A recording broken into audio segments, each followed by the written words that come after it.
दुनिया में चोर तो बहुत हैं, लेकिन आज की कहानी ऐसे प्रोफेशनल चोरों की है जो करोड़ों डॉलर का सोना चुराने निकलते हैं। उनका प्लान इतना परफेक्ट होता है कि सिक्योरिटी और पुलिस दोनों देखते रह जाते हैं। लेकिन असली खेल चोरी के बाद शुरू होता है, जब उन्हीं में से एक इंसान पूरी टीम से गद्दारी कर देता है। कहानी की शुरुआत इटली के खूबसूरत शहर वेनिस से होती है। यहाँ जॉन नाम का एक बूढ़ा लेकिन बेहद अनुभवी तिजोरी एक्सपर्ट जेल से रिहा होता है। वह फैसला कर चुका था कि अब यह उसकी जिंदगी की आखिरी चोरी होगी। इसके बाद वह हमेशा के लिए इस काम को छोड़ देगा। जॉन की एक बेटी भी थी जिसका नाम स्टेला था। दोनों एक दूसरे से बहुत प्यार करते थे। जॉन मजाक में कहता है कि इस बार वह उसके लिए एक खास गिफ्ट लेकर आएगा, लेकिन स्टेला हंसते हुए जवाब देती है, इस बार बिल संभाल कर रखना, क्योंकि मुझे चोरी का सामान बिल्कुल पसंद नहीं। जॉन उसकी बात सुनकर मुस्कुरा देता है। इसके बाद जॉन अपनी पूरी टीम से मिलता है। इस टीम का दिमाग था चार्ली, जो हर चोरी की प्लानिंग करता था। लायल कंप्यूटर और हैकिंग का मास्टर था। रॉब ऐसी ड्राइविंग करता था कि पुलिस भी उसका पीछा नहीं कर पाती। लेफ्ट ईयर धमाकों का एक्सपर्ट था और स्टीव इस मिशन का अहम हिस्सा बनने वाला था। इन सब का निशाना था समुद्र किनारे बनी एक आलीशान इमारत,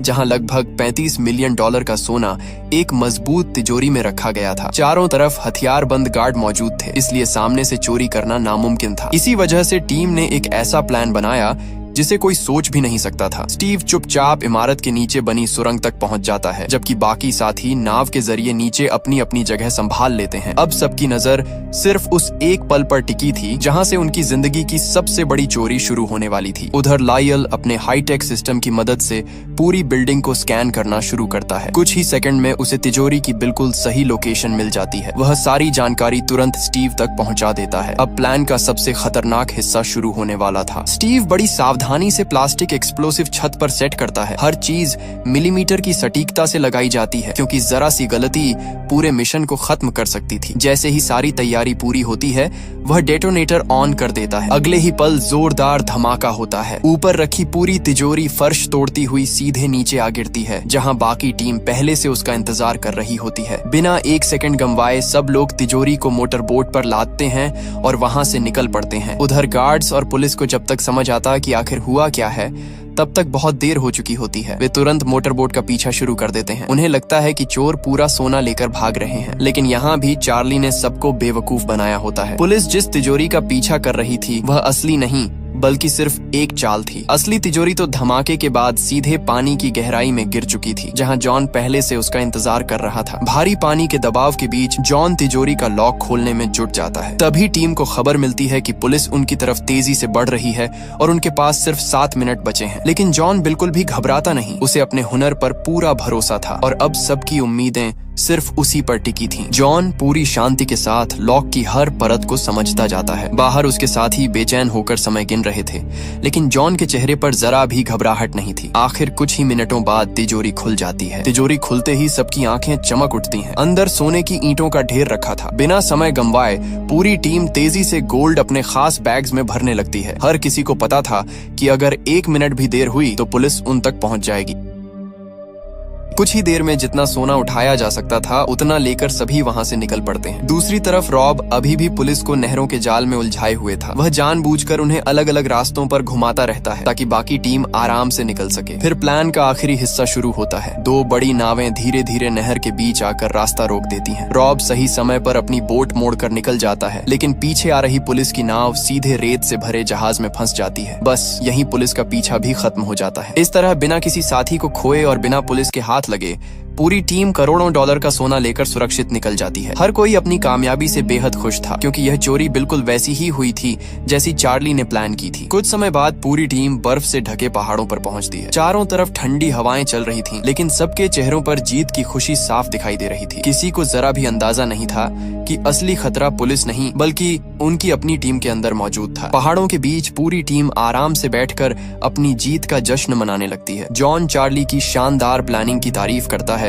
और कहता है कि उसने यह मिशन बिल्कुल परफेक्ट तरीके से पूरा किया। माहौल काफी हल्का हो जाता है और हर कोई अपने हिस्से के पैसों को लेकर बातें करने लगता है। लेकिन एक इंसान ऐसा भी था जो बाकी सबसे अलग खामोश बैठा था। उसका नाम था स्टीव। बाहर से वह खुश दिख रहा था, लेकिन उसके दिमाग में कुछ और ही चल रहा था। उसकी नजर बार बार सोने से भरे बैग्स पर जा रही थी। थोड़ी देर बाद सभी लोग बस में बैठकर वहां से निकलते हैं। जैसे ही उनकी गाड़ी एक बड़े पुल के पास पहुंचती है, अचानक सामने और पीछे से 2 गाड़ियां आकर रास्ता रोक देती हैं। सब सब लोग कुछ समझ पाते उससे पहले कई हथियारबंद आदमी बस को चारों तरफ से घेर लेते हैं। तभी सबसे बड़ा झटका मिलता है। वे लोग किसी और के नहीं बल्कि स्टीव के आदमी होते हैं। स्टीव खुद बंदूक लेकर सामने आता है और अपने साथियों पर ही निशाना तान देता है। उसी पल सब समझ जाते हैं कि उनके अपने साथी ने ही उन्हें धोखा दिया है। जॉन गुस्से में स्टीव को समझाने की कोशिश करता है। वह कहता है कि अगर तुमने यह गलती की तो एक दिन हम तुम्हें जरूर ढूंढ निकालेंगे। लेकिन लालच में अंधा हो चुका स्टीव किसी की सुनने के लिए तैयार नहीं था। अगले ही पल वह बिना हिचकिचाए जॉन पर गोली चला देता है। गोली लगते ही सबके होश उड़ जाते हैं। इससे पहले कि बाकी लोग कुछ कर पाते,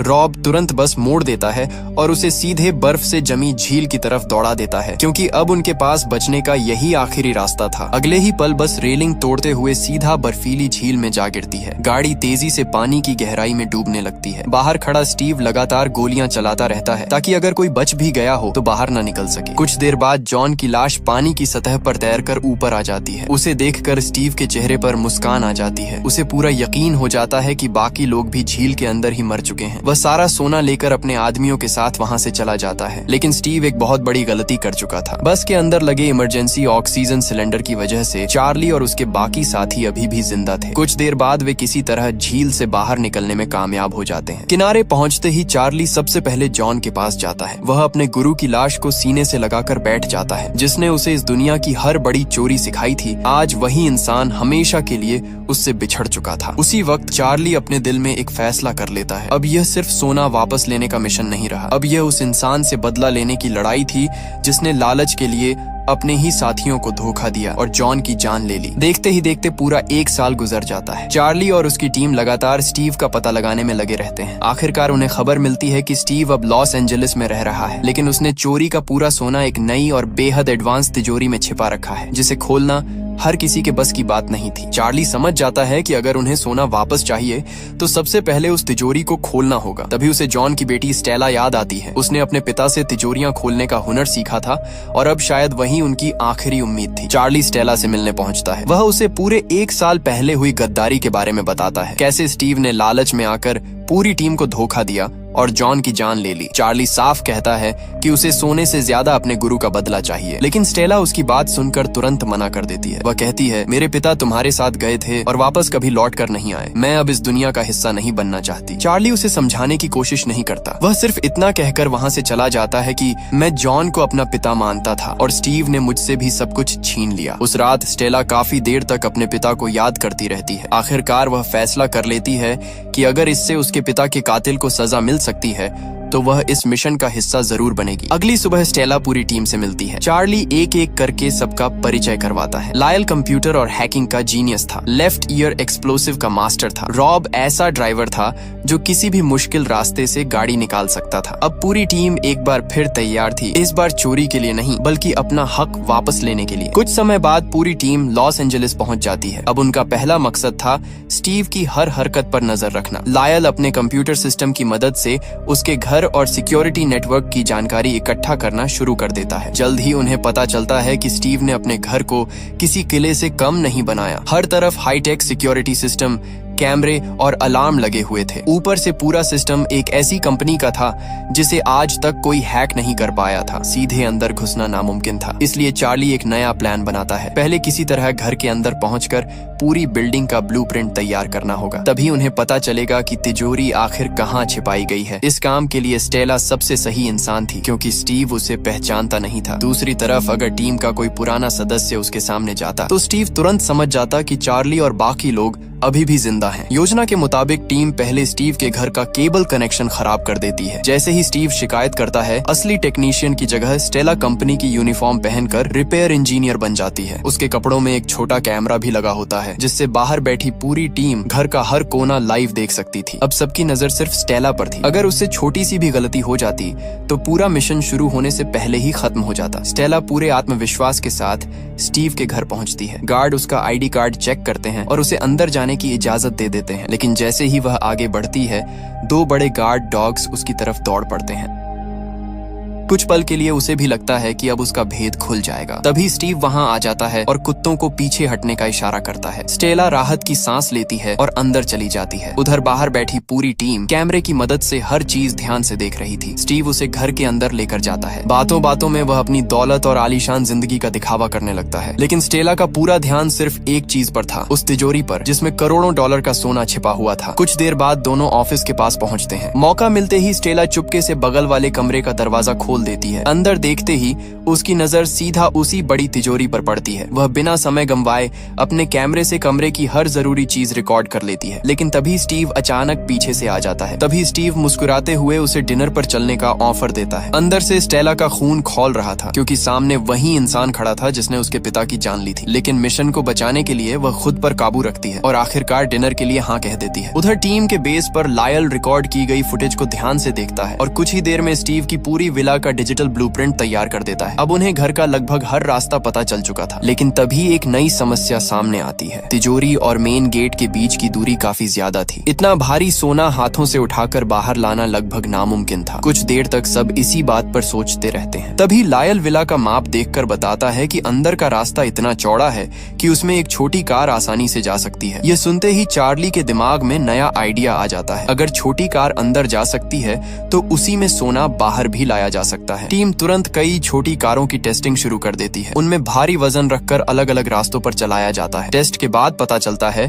कि उन्हें 3 मिनी कूपर कारों की जरूरत होगी, लेकिन एक और दिक्कत थी, उनका सस्पेंशन इतना मजबूत नहीं था कि इतना वजन उठा सके। रॉब अपने एक भरोसेमंद कार एक्सपर्ट को बुलाता है। वह कई दिनों तक मेहनत करके तीनों मिनी कूपर्स को पूरी तरह मॉडिफाई कर देता है। अब ये छोटी गाड़ियां दिखने में भले साधारण थीं, लेकिन ताकत किसी स्पोर्ट्स कार से कम नहीं थी। इसी बीच दूसरी तरफ स्टीव चोरी का सोना बेचने निकलता है। एक ज्वेलरी डीलर से बात करते हुए गलती से वेनिस वाली चोरी का जिक्र हो जाता है। बस यही बात स्टीव को परेशान कर देती है। उसे डर लगने लगता है कि कहीं उसका राज बाहर ना आ जाए, और इसी डर में वह एक ऐसा कदम उठा लेता है जो आगे चलकर उसके लिए बहुत भारी पड़ने वाला था। स्टीव बिना एक पल सोचे ज्वेलरी डीलर को गोली मार देता है। फिर जल्दी जल्दी वहाँ मौजूद सोना और पैसे समेटने लगता है। उसका इरादा साफ था, जितनी जल्दी हो सके शहर छोड़ देना। लेकिन जैसे ही वह वहां से निकलता है, थोड़ी देर बाद एक दूसरा आदमी दुकान में पहुंचता है। अंदर का नजारा देखकर उसके होश उड़ जाते हैं। मरा हुआ इंसान उसका करीबी रिश्तेदार था, जो एक खतरनाक यूक्रेनियन माफिया से जुड़ा हुआ था। अपने आदमी की लाश देखकर वह तुरंत कसम खा लेता है कि कातिल को जिंदा नहीं छोड़ेगा। अब स्टीव के पीछे सिर्फ चार्ली की टीम ही नहीं, बल्कि एक खतरनाक माफिया भी पड़ चुका था। उधर चार्ली और उसकी टीम अपनी तैयारियों में लगी रहती है। तीनों मॉडिफाइड मिनी कूपर्स पूरी तरह तैयार हो चुकी थी। दूसरी तरफ लायल पूरे शहर के ट्रैफिक कंट्रोल सिस्टम में घुसकर ट्रैफिक लाइट्स और कैमरों पर अपना कंट्रोल बना लेता है। इसी दौरान स्टीव स्टेला के साथ डिनर पर जाता है। बातचीत के दौरान स्टेला से अनजाने में वही बात निकल जाती है जो उसके पिता जॉन अक्सर कहा करते थे। ये सुनते ही स्टीव कुछ पल के लिए चुप हो जाता है। उसे महसूस होता है कि यह लाइन उसने पहले भी कहीं सुनी है। स्टेला तुरंत बात संभालने की कोशिश करती है, लेकिन तब तक देर हो चुकी होती है। तभी चार्ली और उसकी पूरी टीम रेस्टोरेंट में आ जाती है। स्टीव उन्हें जिंदा देखकर बुरी तरह चौंक जाता है। अब उसे समझ आ जाता है कि 1 साल पहले झील में डूबे लोग मरे नहीं थे, बल्कि आज उसका हिसाब बराबर करने लौटे हैं। लेकिन अगले ही पल वह फिर अपने पुराने घमंडी अंदाज में आ जाता है। वह कहता है कि चाहे वे जितनी भी कोशिश कर लें, उसके पास रखा सोना कभी वापस नहीं ले पाएंगे, क्योंकि उसकी नई तिजोरी को खोलना लगभग नामुमकिन है। स्टीव उन्हें यह भी बता देता है कि उसने अपने घर की पूरी सिक्योरिटी बदल दी है। अब अगर वे दोबारा उसके घर घुसने की सोच रहे हैं तो वह सिर्फ अपना समय बर्बाद करेंगे। साथ ही वह स्टेला के पिता का नाम लेकर उनका मजाक उड़ाने लगता है। यह बात सुनकर स्टेला खुद पर काबू नहीं रख पाती और उस पर झपटने की कोशिश करती है, लेकिन रॉब और चार्ली उसे रोक लेते हैं। चार्ली जानता था कि अभी गुस्से से नहीं बल्कि दिमाग से जीतना होगा। कुछ देर बाद पूरी टीम अपने ठिकाने पर लौट आती है। माहौल थोड़ा निराश था, क्योंकि अब स्टीव पूरी तरह सतर्क हो चुका था। तभी लायल अपने कंप्यूटर पर एक नई जानकारी निकालता है। उसे पता चलता है कि स्टीव बहुत जल्द पूरा सोना शहर से बाहर भेजने वाला है। यह खबर सुनते ही चार्ली के चेहरे पर मुस्कान आ जाती है। वह कहता है कि अब उन्हें स्टीव के घर में घुसने की जरूरत ही नहीं पड़ेगी। अगर स्टीव खुद सोना बाहर लेकर आएगा तो वे रास्ते में ही पूरा खेल खत्म कर देंगे। अब असली मिशन शुरू होने वाला था। अगले ही दिन पूरी टीम नए प्लान पर काम शुरू कर देती है। लायल पता लगाता है कि स्टीव सोना एयरपोर्ट पहुंचाने वाला है। उसके लिए सिक्योर ट्रक और हेलीकॉप्टर दोनों का इस्तेमाल किया जाएगा, ताकि रास्ते में कोई उसे रोक न सके। चार्ली तुरंत पूरी रणनीति समझाता है। इस बार हमला स्टीव के घर पर नहीं बल्कि रास्ते में होगा। लेकिन एक दिक्कत थी, एयरपोर्ट तक पहुंचने के कई रास्ते थे और किसी को नहीं पता था कि स्टीव कौन सा रास्ता चुनेगा। चार्ली मुस्कुराकर कहता है, रास्ता स्टीव नहीं चुनेगा, रास्ता हम चुनेंगे, क्योंकि लायल पहले ही पूरे शहर के ट्रैफिक कंट्रोल सिस्टम को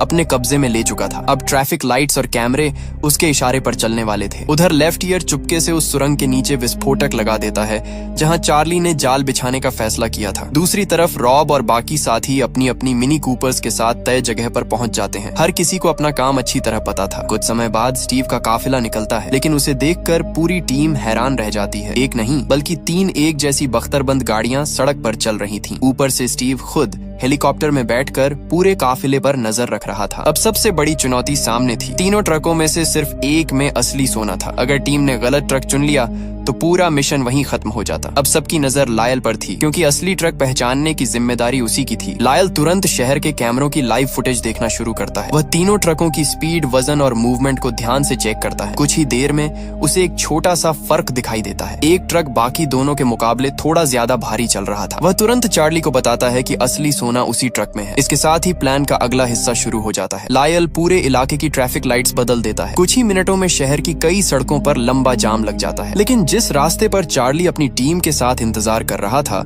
वहां की सभी लाइट्स लगातार हरी रहती हैं। मजबूर होकर स्टीव का काफिला उसी सड़क पर मुड़ जाता है। उसे अभी भी अंदाजा नहीं था कि वह धीरे धीरे चार्ली के बिछाए जाल में फंसता जा रहा है। उसी दौरान लायल को पता चलता है कि मेट्रो ट्रेन कुछ ही सेकंड में स्टेशन छोड़ने वाली है। वह तुरंत चार्ली को खबर देता है। चार्ली बिना देर किए पूरी टीम को आगे बढ़ने का आदेश देता है। अगले ही पल तीनों मिनी कूपर्स पूरी रफ्तार से मेट्रो स्टेशन की तरफ दौड़ पड़ती हैं। रास्ते में कई रुकावटें आती हैं, लेकिन रॉब की शानदार ड्राइविंग की वजह से कोई भी पीछे नहीं छूटता। कुछ ही पलों में तीनों गाड़ियां स्टेशन के अंदर पहुंच जाती हैं। दूसरी तरफ मेट्रो ट्रेन भी तेजी से उनकी ओर बढ़ रही होती है। आखिरी सेकंड में तीनों मिनी कूपर्स ट्रेन के सामने से निकलकर सुरंग के अंदर पहुंच जाती हैं। उसी समय लायल अपने सिस्टम से ट्रेन को रोक देता है। अब पूरी सुरंग बाहर की दुनिया से छिप चुकी थी और असली चोरी शुरू होने वाली थी। सुरंग के अंदर पहुंचते ही पूरी टीम अपनी अपनी जगह संभाल लेती है। कुछ ही पलों बाद सोने से भरा बख्तरबंद ट्रक भी वहां पहुंच जाता है।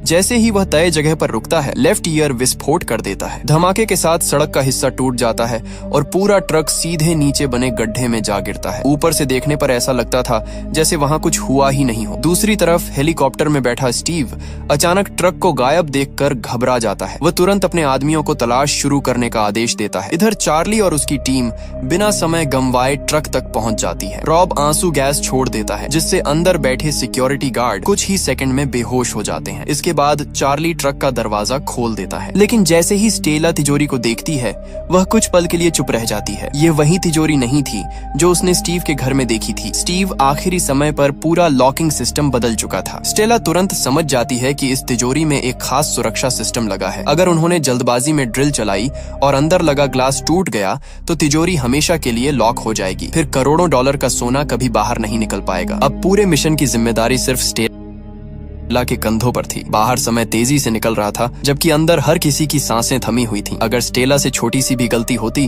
तो 1 साल की सारी मेहनत उसी जगह खत्म हो जाती। स्टेला गहरी सांस लेती है और खुद को पूरी तरह शांत कर लेती है। उसे अपने पिता जॉन की सिखाई हुई हर बात याद आने लगती है। वह समझ चुकी थी कि यहाँ ताकत नहीं बल्कि धैर्य और सही टाइमिंग काम आने वाली है। वह धीरे धीरे लॉक की आवाज सुनते हुए उसके हर मैकेनिज्म को समझना शुरू करती है। बाहर चार्ली और बाकी साथी लगातार समय पर नजर रखे हुए थे। हर गुजरता सेकंड उनके लिए खतरा बढ़ा रहा था। काफी कोशिशों के बाद आखिर एक हल्की सी क्लिक की आवाज आती है। अगले ही पल तिजोरी खुल जाती है। अंदर वही करोड़ों डॉलर का सोना रखा था जिसे 1 साल पहले स्टीव धोखे से लेकर भाग गया था। ये देखकर पूरी टीम के चेहरे पर मुस्कान लौट आती है। बिना देर किए सब लोग सोने की ईंटें तीनों मिनी कूपर्स में रखना शुरू कर देते हैं। कुछ ही मिनटों में पूरा गोल्ड कारों में शिफ्ट हो जाता है। अब उनका अगला लक्ष्य वहां से सुरक्षित निकलना था, लेकिन तभी स्टीव के आदमी सुरंग तक पहुंच जाते हैं। दोनों तरफ से गोलियां चलने लगती हैं। रॉब अपनी शानदार ड्राइविंग दिखाते हुए मिनी कूपर्स को तेज रफ्तार में सुरंग से बाहर निकाल देता है। पीछे से स्टीव का हेलीकॉप्टर भी उनका पीछा शुरू कर देता है। अब शहर की सड़कों पर जबरदस्त चेज शुरू हो जाती है। तीनों मिनी कूपर्स अलग अलग रास्तों से निकलती हैं, जबकि लायल लगातार ट्रैफिक लाइट्स बदलकर उनके लिए रास्ता साफ करता रहता है। दूसरी तरफ स्टीव किसी भी कीमत पर अपना सोना वापस हासिल करना चाहता था। तीनों मिनी कूपर्स बिजली की रफ्तार से शहर की सड़कों पर दौड़ रही थीं। पीछे स्टीव हेलीकॉप्टर से हर पल उनकी लोकेशन देख रहा था। वह अपने आदमियों को लगातार उनके पीछे लगाए रखता है, लेकिन चार्ली की टीम हर मोड़ पर उनसे एक कदम आगे निकल जाती है। कुछ देर बाद चार्ली जानबूझकर अपनी कार अलग रास्ते पर मोड़ देता है। उसका मकसद था स्टीव का पूरा ध्यान अपनी तरफ खींचना, ताकि बाकी साथी आराम से सोना लेकर निकल सके। स्टीव भी बिना सोचे समझे उसी के पीछे लग जाता है। आखिर दोनों आमने सामने आ जाते हैं। हेलीकॉप्टर बहुत नीचे उड़ रहा था और उसके ब्लेड चार्ली की कार के बेहद करीब पहुंच चुके थे। एक पल के लिए ऐसा लगा कि चार्ली बच नहीं पाएगा, लेकिन वह सही समय पर गाड़ी संभाल लेता है और बड़ा हादसा टल जाता है। इसके बाद स्टीव हेलीकॉप्टर से नीचे कूदता है, रास्ते में खड़ी एक कार छीन लेता है और फिर से चार्ली का पीछा शुरू कर देता है। उधर बाकी टीम पहले से तय जगह पर पहुंच चुकी होती है और तीनों मिनी कूपर्स को तेजी से ट्रेन के डिब्बे में चढ़ाने लगती हैं। स्टीव भी कुछ ही देर में वहां पहुंच जाता है। वह एक मजदूर समझकर रेंच के पास जाता है और पैसे देकर ट्रेन का दरवाजा खुलवाने की कोशिश करता है। उसे बिल्कुल अंदाजा नहीं था कि रेंच भी पहले से चार्ली की पूरी योजना का हिस्सा बन चुका है। जैसे ही ट्रेन का दरवाजा खुलता है, सामने चार्ली मुस्कुराता हुआ खड़ा दिखाई देता है। उसे देखकर स्टीव समझ जाता है कि इस बार पूरा खेल उसके हाथ से निकल चुका है। चार्ली शांत आवाज में कहता है कि 1 साल पहले तुमने हमें धोखा देकर सोना छीन लिया था, लेकिन आज वही सोना वापस अपने असली मालिकों के पास लौट आया है। यह सुनते ही स्टीव गुस्से में बंदूक निकालकर चार्ली पर तान देता है। वह आखिरी बार अपना सोना वापस मांगता है, लेकिन इससे पहले कि वह कुछ कर पाता, उसके पीछे 2 हथियारबंद आदमी आकर खड़े हो जाते हैं और सीधे उसकी गर्दन पर बंदूक तान देते हैं। स्टीव घबराकर पीछे मुड़ता है। तभी उसे पता चलता है कि ये लोग उसी यूक्रेनियन माफिया के आदमी हैं जिसके रिश्तेदार की हत्या उसने खुद की थी। अब उसे समझ आ जाता है कि चार्ली पहले ही माफिया से हाथ मिला चुका है। अपनी जान बचाने के लिए स्टीव उन्हें आपस में लड़ाने की कोशिश करता है, लेकिन चार्ली पहले ही सोने का एक हिस्सा माफिया बॉस को देने का सौदा कर चुका था, इसलिए अब कोई भी स्टीव की बात सुनने को तैयार नहीं था। इसी दौरान स्टेला आगे बढ़ती है। वह स्टीव की आंखों में देखकर उसे जोरदार मुक्का मारती है। आखिरकार उसने अपने पिता की मौत का बदला ले लिया था। दूसरी तरफ माफिया के लोग स्टीव को पकड़कर अपने साथ ले जाते हैं। अब उसका अंजाम क्या होगा, यह समझने के लिए किसी जवाब की जरूरत नहीं थी। उधर चार्ली, स्टेला और उनकी पूरी टीम